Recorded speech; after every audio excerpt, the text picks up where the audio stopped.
Hello, welcome, Cabbage here. So let's have another look at floor 13 of the Striker's Rest. This time we will take an all-Hatcher Party team. And although I did say on the last floor that I would bring 1 Impossible and then 3 Extremes, I've already broken my rule here.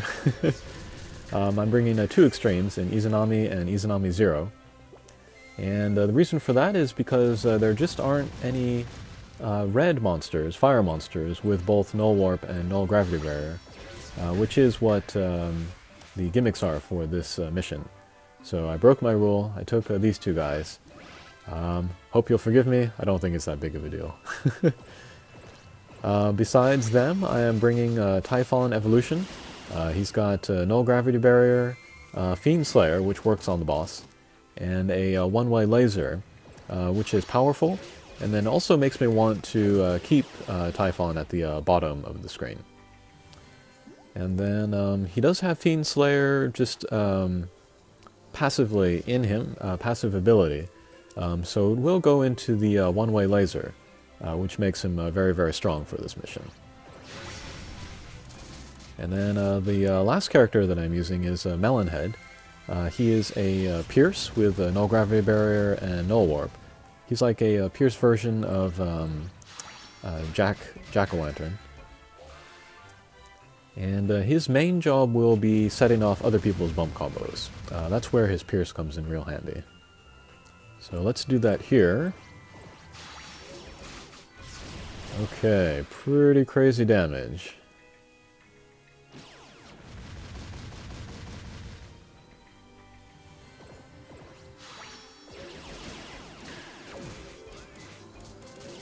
Okay, and there goes that stage.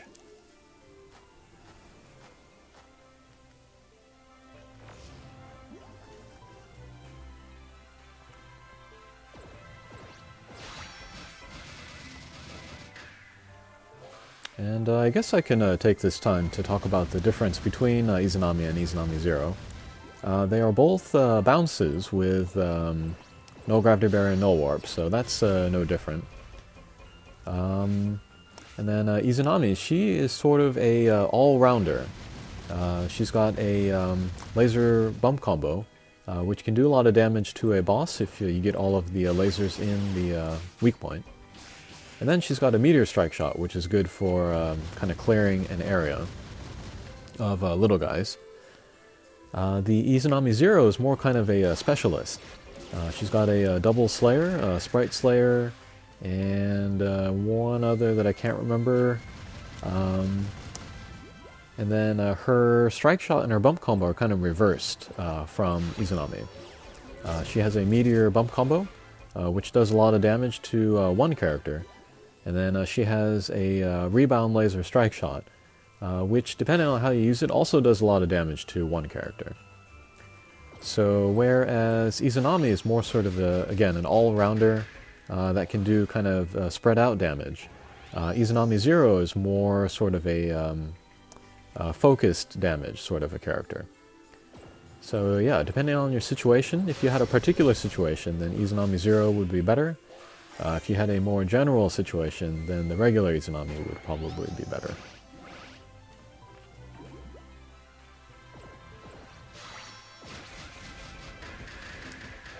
And yeah, for that reason, even though they have kind of like a general use versus a specific use cases, I still think if you were to make a max luck of 1, that would be enough. Making a max luck of both would be only for the diehards, in my opinion. Okay, we'll do a real conservative shallow angle with a Typhon there in order to maintain his positioning.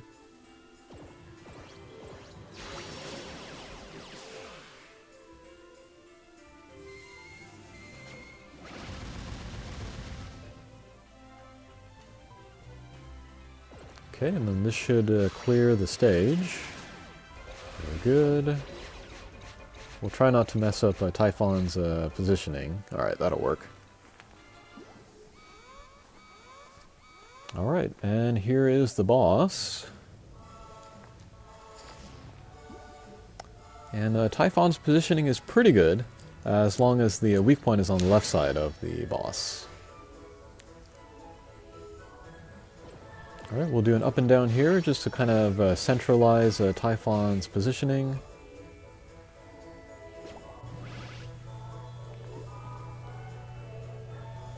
Alright, and then let's get in some one-way laser using a melon head here. Excellent. And yeah, kind of a technique that's very important for using a one-way laser character is kind of deciding from which side of the character you want to hit the character. Because if you can place it right, you can kind of nudge the character to the left or to the right. And then, yeah, if you are very good at nudging, then you can sort of keep that character under the boss where you need him. Otherwise, it's doing very shallow angles like this so that we can maintain that positioning.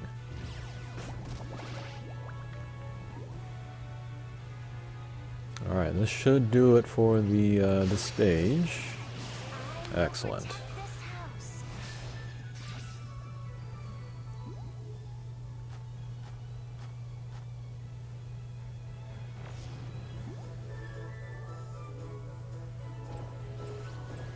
Alrighty, so Izanami Zero, she has the rebound laser strike shot. So we would like to get her in position as close to the boss as possible, because that'll make it easier to get a shot back and forth through the weak point.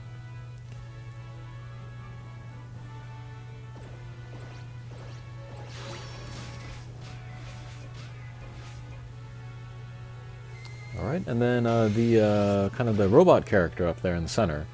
She heals the boss, so we'd like to get rid of her as soon as possible.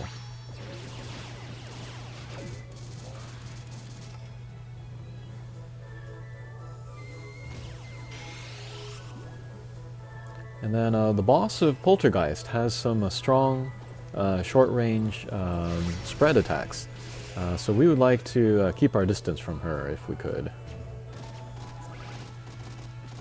Okay, so the weak point of the boss is still not lined up with Izanami Zero, so we'll pass on using her strike shot this time.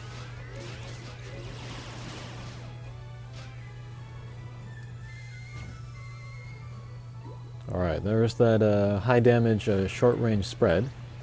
And then let's use Izanami strike shot. We'll pick up the sword, since the damage of the meteor is determined by a multiplier on her attack. So if we raise her attack with the sword, then the damage from the meteor will go up as well. And then here, let's use Typhon's meteor strike shot. It does not do a lot of damage, but it has a 100% chance to stun.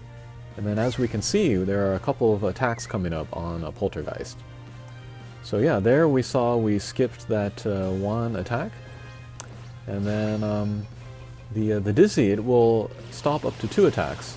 But you will wake her up if you hit her the first turn.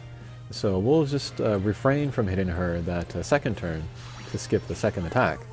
And that will help us very much in avoiding a lot of damage. One of those attacks was the rebound laser, the rewind laser. Rewind blaster, sorry. So that was, I think, a good decision. Alright, and then finally we got an Izanami Zero's rebound laser into the boss's weak point and beat the mission. Alrighty, thanks for watching. Take care.